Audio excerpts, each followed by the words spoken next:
la bienvenue à tous nos frères et sœurs de l'Église évangélique de la Cité et à tous nos frères et sœurs à travers le monde en ce beau dimanche, ce culte d'adoration du 29 mars 2020.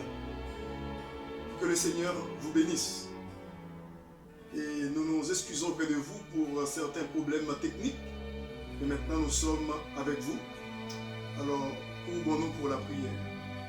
Adorable Père Céleste, nous sommes venus devant toi aujourd'hui pour t'adorer, pour te magnifier, pour te psalmodier, pour te glorifier, pour te bénir. Parce que c'est toi seul qui mérite tout cela, parce que c'est toi seul qui es Dieu. Il n'y a pas d'autre Dieu devant ta face, comme tu le dis dans ta parole. Tu es le seul et unique Dieu véritable dans tout l'univers. Et c'est toi qui es le créateur de toutes choses.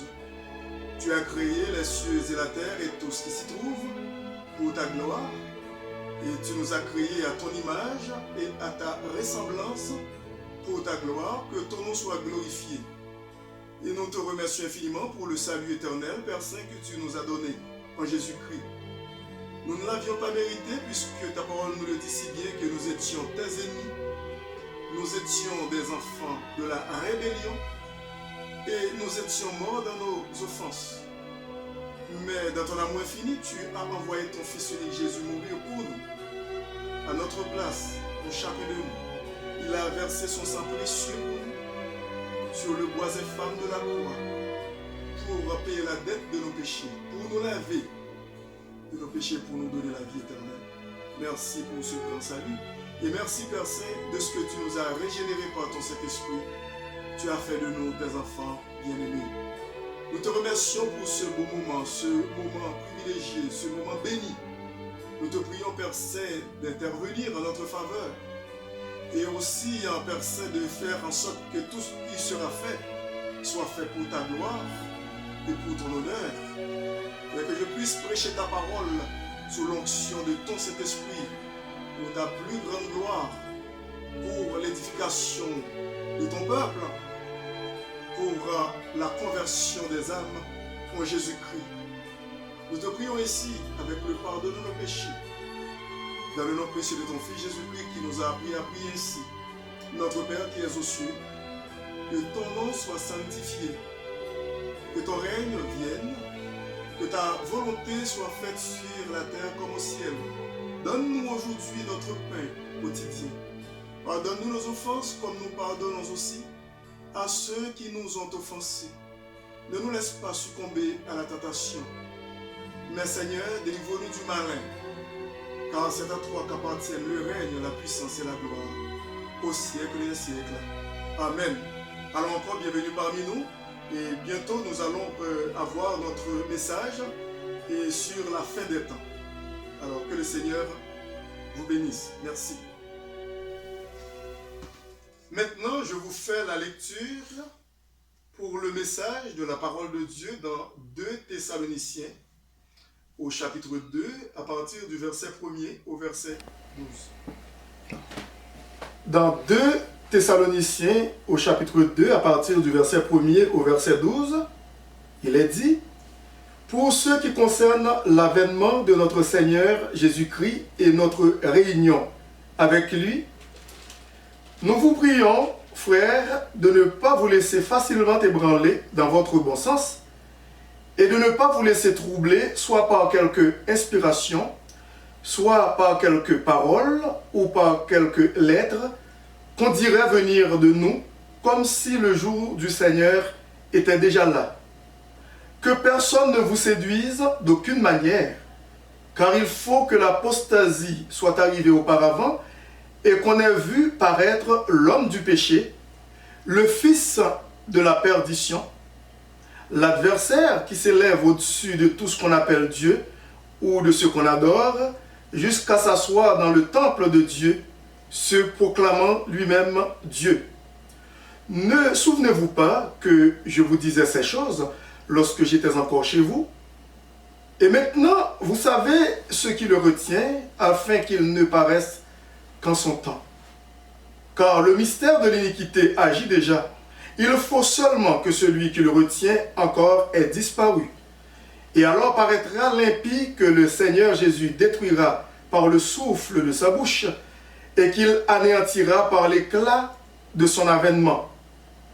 L'apparition de cet impie se fera par la puissance de Satan avec toutes sortes de miracles, de signes et de prodiges mensongers et avec toutes les séductions de l'iniquité pour ceux qui périssent parce qu'ils n'ont pas reçu l'amour de la vérité pour être sauvés. Aussi, Dieu leur envoie une puissance d'égarement pour qu'ils croient au mensonge, afin que tous ceux qui n'ont pas cru à la vérité, mais qui ont pris plaisir à l'injustice, soient condamnés. Amen. Merci. Alors ici, l'apôtre Paul avertit les chrétiens de Thessalonique de se mettre en garde contre toutes les séductions qui arrivent pour leur époque et aussi pour toutes les époques, pour tous les temps, et dans lesquels nous les chrétiens, eh bien, nous vivons. Et ces séductions, eh bien, sont monnaie courante maintenant. Nous sommes en pleine en saison de séduction. Dans le premier message que j'avais prêché dimanche dernier, qui était 22 mars, eh bien, j'avais fait la lecture dans Matthieu 24 et sur la fin des temps, les signes avant-coureurs et les signes annonciateurs de la fin des temps. Et nous avons parlé sur la destruction du temple à Jérusalem. C'est Jésus-Christ qui l'avait prédit, qui l'avait annoncé. Et sur les souffrances que le peuple juif allait traverser, et sur la grande tribulation, juif et aussi païen, et qui allait connaître à la fin des temps. Et l'apôtre Paul a parlé aussi dans 1 Thessaloniciens chapitre 4 sur l'enlèvement de l'Église après le retour de Jésus-Christ. Il ne faut pas confondre ces deux événements. L'enlèvement de l'Église et l'avènement de Jésus-Christ, ça veut dire le retour de Jésus-Christ.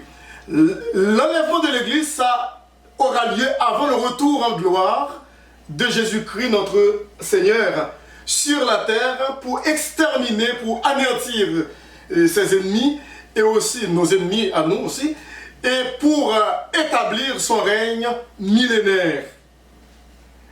Alors, maintenant, dans 2 Thessaloniciens, eh bien, nous voyons que l'apôtre Paul a essayé de mettre en garde dans les chrétiens de Thessalonique pour qu'ils ne soient ou ne se laissaient pas séduire. Et c'est pour cette raison qu'il avait commencé avec le verset 1er où il est question. Il est dit, pour ce qui concerne l'avènement de notre Seigneur Jésus-Christ et notre réunion avec lui, nous vous prions, frères, de ne pas vous laisser facilement ébranler dans votre bon sens et de ne pas vous laisser troubler, soit par quelque inspiration, soit par quelques paroles ou par quelques lettres qu'on dirait venir de nous comme si le jour du Seigneur était déjà là. Parce que à l'époque, il y a des faux docteurs, des faux enseignants de la parole de Dieu, les faux prédicateurs, les faux pasteurs, qui arrivaient dans l'église à l'époque, l'église du 1er siècle, et puis, y compris l'église de Thessalonique, pour semer la panique, le trouble, pour dire que eh bien, l'avènement de Jésus-Christ est déjà arrivé. Et pour renverser intentionnellement la foi des saints. L'apôtre Paul voulait mettre en garde ses chrétiens. Parce que nous sommes aussi en pleine séduction, c'est pour cette raison qu'il faut veiller. Il faut prier, il faut lire la parole de Dieu, il faut connaître la parole de Dieu. Pour pouvoir faire face à la grande séduction qui bat son plein actuellement dans le monde. Parce qu'il y a des gens dans l'église qui se laissent troubler, emporter même par les fausses doctrines.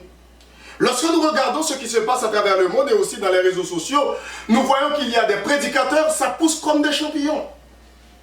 Des prédicateurs qui prêchent des faux, disons, prédicateurs qui prêchent la parole de Dieu, mais qui ne prêchent pas de la bonne façon, ils ne prêchent pas la bonne doctrine, mais ils se contentent de prêcher la fausse doctrine, et ceci de façon volontaire, de façon intentionnelle. Et c'est pour cette raison qu'il faut se mettre en garde, il faut faire très très très attention, parce que même Jésus-Christ l'avait dit dans Matthieu chapitre 7, à partir du verset 21, il dit qu'il y a plusieurs parmi les enfants de Dieu qui viendront au dernier jour. Et nous allons voir ça dans Matthieu, au chapitre 7. Jésus-Christ a parlé des faux prophètes, les séducteurs, qui arriveront à la fin des temps pour séduire les églises, pour séduire l'église de Jésus-Christ, le peuple de Christ, dans Matthieu chapitre 7, à partir de verset 21. Il dit, ceux qui me disent Seigneur, Seigneur, n'entreront pas tous dans le royaume des cieux, mais celui-là seul qui fait la volonté de mon Père qui est dans les cieux. Et puis Jésus-Christ continue ici, il dit, plusieurs me diront ce jour-là, Seigneur, Seigneur, n'avons-nous pas prophétisé par ton nom? Qui veut dire parler de toi, enseigner par ton nom. N'avons-nous pas chassé des démons par ton nom? Et n'avons-nous pas fait beaucoup de miracles par ton nom? Alors je leur dirai ouvertement, je ne vous ai jamais connu. Retirez-vous de moi, vous qui commettez l'iniquité. Que veut dire, il y a des gens présentement qui se disent pasteurs, mais qui vivent tout entier dans le péché, dans l'iniquité. Ils ne sont pas des serviteurs de Dieu. Non, ils sont des faux prédicateurs de l'évangile. Il ne faut pas croire ces gens-là, parce que ces gens ne font que véhiculer des fausses doctrines. Alors c'est pour cette raison que l'apôtre Paul aussi nous a mis en garde contre ces gens. Il faut faire très très très attention, il faut connaître la parole de Dieu, il faut vraiment la méditer, comme dit la parole de Dieu, jour et nuit, pour être vainqueur au milieu de cette grande séduction qui menace jour après jour les enfants de Dieu, ces faux prophètes-là, ces faux discoureurs, les discoureurs qui prennent la place et qui ne leur n'étaient pas donnés par Dieu. Ils ont usurpé la place de prédicateurs alors qu'ils ne sont pas des prédicateurs de l'évangile, ils sont des prédicateurs de Satan, des faux prédicateurs. Et puis ils ont en eux l'esprit de l'antéchrist. L'antéchrist, il faut faire très très attention avec ces gens. Et c'est pour cette raison que la parole de Dieu nous met en garde et il faut faire très très très attention. Et il y a un point que je veux attirer votre attention, c'est que nous pouvons dire merci Seigneur parce que l'Église ne va pas passer au travers de la grande tribulation. Nous l'Église, nous les enfants de Dieu, par la grâce de Dieu, nous ne connaîtrons pas ce que la Bible appelle la grande tribulation. Et nous pouvons le voir aussi dans Apocalypse au chapitre 4. Dans Apocalypse chapitre 4, nous allons voir, à partir du verset 1er, l'apôtre Jean, sur l'île de Patmos, avait écrit sous l'inspiration de cet esprit révélé par Jésus-Christ. Après cela, je regardais et voici une porte était ouverte dans le ciel. La première voix que j'avais entendue, comme le son d'une trompette, et qui me parlait, dit, monte ici. Alors cette voix a dit à Jean, monte ici, et je te ferai voir ce qui doit arriver dans la suite. Alors, Jean entrevoit la scène de la grande tribulation, pendant qu'il est en haut avec le Seigneur. Alors, Jean nous représente, nous, l'Église, nous, les enfants de Dieu, nous n'allons pas passer au travers de cette grande tribulation. Au début de cette tribulation, nous allons être enlevés pour aller à la rencontre de notre Seigneur Jésus-Christ dans les airs.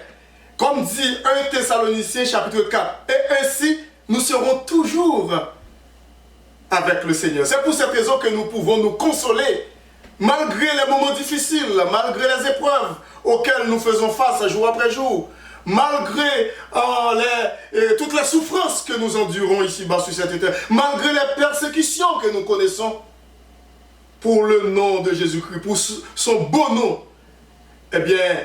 la parole de Dieu nous fait comprendre que nous n'allons pas passer au travers de cette tribulation. Nous serons enlevés au début de la grande tribulation pour être à jamais auprès de Dieu et dans les bras de notre Seigneur Jésus-Christ pour l'éternité. Nous serons pour toujours avec lui, dit 1 Thessaloniciens chapitre 4.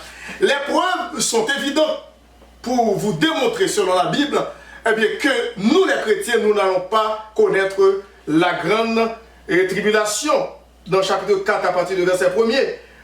Et pourquoi? Parce que l'enlèvement de l'Église précède la période de cette tribulation-là. Parce que la tribulation, ça commence à partir du chapitre 6 de l'Apocalypse et aussi jusqu'au chapitre 18. Alors, pourquoi que nous n'allons pas passer au travers de cette grande tribulation? Parce qu'à partir de l'Apocalypse chapitre 4 verset 1, le terme Église n'apparaît plus. Le terme Église n'apparaît plus. Après le chapitre 4, verset 1, nous trouvons ça ici, depuis au chapitre 6 jusqu'au chapitre 18, dis-je, l'Église, le mot Église, le terme Église n'apparaît plus. Alors ça c'est le premier argument que nous pouvons nous appuyer sur cet argument-là. Et puis le deuxième argument qui nous met de la joie, qui nous donne de la joie dans le cœur, c'est parce que l'épouse de Christ,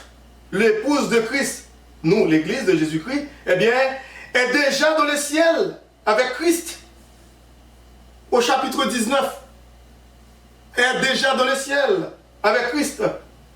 Au chapitre 19, avant qu'il ne revienne sur terre pour juger les méchants et régner pendant le millénium. Alors, qui veut dire que depuis au chapitre 4, nous sommes déjà dans les cieux, dans les airs, et nous allons participer aux noces de l'agneau, et nous allons recevoir des récompenses si nous avons vraiment bien marché, bien servi le Seigneur. Qui veut dire, depuis le chapitre 4, nous sommes enlevés, nous serons enlevés. Nous allons passer, ce grand séjour dans le ciel. Depuis jusqu'au chapitre 18 de l'Apocalypse, nous serons encore toujours dans le ciel. Jésus-Christ reviendra au chapitre 19, après la grande tribulation. Et, par exemple, le troisième argument nous donne quelque chose aussi. Pourquoi nous, l'Église, nous n'allons pas passer au travers de la grande tribulation? Parce que la promesse donnée à l'Église de Philadelphie, au chapitre 3, verset 10, est compréhensible. Et cette promesse est tout à fait évidente. Jésus-Christ a dit, je te garderai à l'heure de la tentation, c'est-à-dire à l'heure de cette grande épreuve, à l'heure de cette grande tribulation qui viendra sur les habitants de la terre pour les éprouver. Au chapitre 3 de l'Apocalypse, en verset 10, cette promesse a été faite à l'église Philadelphie, qui était une église qui était restée fidèle au Seigneur. Et cette église nous représente les chrétiens fidèles envers le Seigneur. Et c'est pour cette raison que nous pouvons nous réjouir dès à présent, dès aujourd'hui, que nous, les enfants de Dieu, nous n'allons pas connaître la grande tribulation. Nous serons avec le Seigneur au début de cette grande tribulation. Et lorsque nous pensons à cela, à ce grand amour que Jésus-Christ nous a manifesté, il a manifesté cet amour envers nous, nous devons en retour l'aimer, l'aimer davantage, l'aimer, le servir de cœur sincère, de cœur vraiment honnête, franc, loyal. Et nous pouvons dire, comme l'apôtre Paul dans Galates 2:20, j'ai été crucifié avec Christ, et si je vis, ce n'est plus moi qui vis, c'est Christ qui vit en moi. Chaque chrétien devrait dire la même chose. Chaque chrétien devrait dire, comme l'apôtre Paul a dit dans 2 Corinthiens 5:17, si quelqu'un est en Christ, il est une nouvelle créature, une nouvelle création. Les choses anciennes sont passées, et voici toutes choses sont devenues nouvelles. Nous sommes de nouvelles créatures en Jésus-Christ. Et c'est pour cette raison que nous devons et jour après jour, remercier le Seigneur, être reconnaissant envers lui pour ce qu'il a fait pour nous, pour le grand sacrifice de la croix.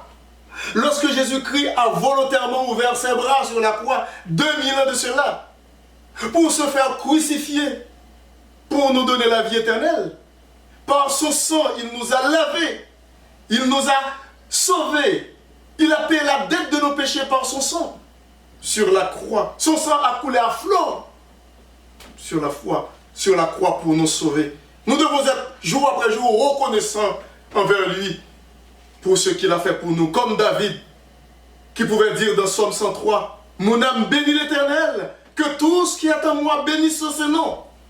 Mon âme bénit l'Éternel et n'oublie aucun de ses bienfaits. » Aucun de ses bienfaits. C'est lui qui pardonne toutes tes iniquités, qui guérit toutes tes maladies. Nous devons être reconnaissants comme lui. Et aussi, au psaume 34, verset 2, il dit « Je bénirai l'Éternel en tout temps.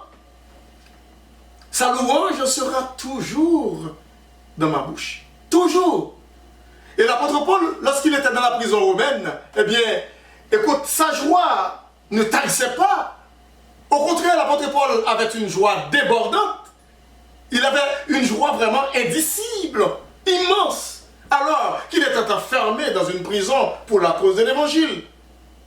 Enchaîné comme s'il était un malfaiteur. Pourtant, eh bien, il disait aux chrétiens, il encourageait les chrétiens de Philippe à se réjouir toujours dans le Seigneur. Il dit, réjouissez-vous toujours dans le Seigneur. Et je le répète, réjouissez-vous. En effet, cette joie de l'apôtre Paul était si débordante, eh bien, que la prison ne pouvait pas vaincre cet apôtre. Malgré cette persécution, cette épreuve, cette grande souffrance, eh bien, l'apôtre Paul disait aux chrétiens de Philippe, qui étaient libres littéralement, réjouissez-vous toujours dans le Seigneur, je le répète, réjouissez-vous. Et l'apôtre Paul aussi nous encourage à marcher d'une manière honnête avec le Seigneur. Puisque nous vivons les derniers jours, le Seigneur reviendra bientôt. Dans Romains chapitre 13, à partir du verset 11, l'apôtre Paul dit « Cela importe d'autant plus que vous savez en quel temps nous sommes. C'est l'heure de vous réveiller enfin du sommeil, car maintenant le salut est plus près de nous que lorsque nous avons cru. » Et il faut faire très attention, mes bien-aimés, puisque nous vivons les derniers jours, nous vivons les derniers temps, et c'est pour cette raison qu'il ne faut pas jouer avec notre vie spirituelle. Il faut prendre ça au sérieux. Il faut aimer le Seigneur, notre Dieu, de tout notre cœur, de toute notre force, de toute notre pensée, comme il l'a dit dans sa parole. Et aussi de nous aimer les uns les autres, d'aimer nos prochains, comme Jésus lui-même nous a aimés. Mais bien aimés dans le Seigneur, eh bien nous sommes heureux du fait que nous sommes enfants de Dieu. Nous sommes enfants de Dieu pour l'éternité. C'est une grande joie que nous éprouvons dans le Seigneur, parce qu'il nous a fait ses enfants. Eh bien, maintenant, je vous encourage, mes bien-aimés dans le Seigneur, à marcher d'une manière agréable et sans reproche devant lui. Et pour les gens qui ne le connaissent pas, eh bien, je lance cet appel à vous d'accepter Jésus-Christ comme votre Sauveur et Seigneur personnel, afin qu'un jour vous soyez aussi avec nous dans le ciel pour l'éternité. Alors, c'était Pasteur Jean-Level Jeanne qui vous a parlé. Que le Seigneur vous bénisse et à bientôt. Merci.